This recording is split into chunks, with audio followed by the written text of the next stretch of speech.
This book is historic, and I feel I had a good behind the scenes sneak peek into the origin of this book. We're going to get into this conversation, but it's so beautiful to see a person who is a leader, who is, a servant leader, go after their goals, write a book that is so poignant and it just has a lot of great information in it. So this book is historic also because it's published by Amistad, an imprint of HarperCollins in collaboration with JVL Media, the publishing venture founded by the Viola Davis, Julius Tennant, her husband, and Lavelle Levette. Yep, you got it right. That alone signals very much cultural weight to have someone of the stature to back this book. So talk to us about this origin story that I hinted at. How did you come to this work? Right. So what's interesting is Christina was very much in my ethos, and so was Brian. Understand? They worked at an agency that supported me at AT&T,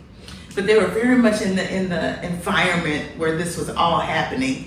And there was a point where someone asked me to fill in for one of the officers, this is Larry Solomon, at AT&T to speak because he couldn't make it. And I had just been at Howard University. And I've been around talking about the work that we were doing in comms around diversity, equity. So I go, and I'm in New York, and I do the exact same speech.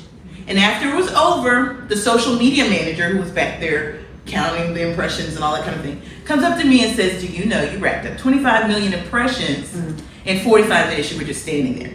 There were just 150 people in the room." So I thought it was a lie.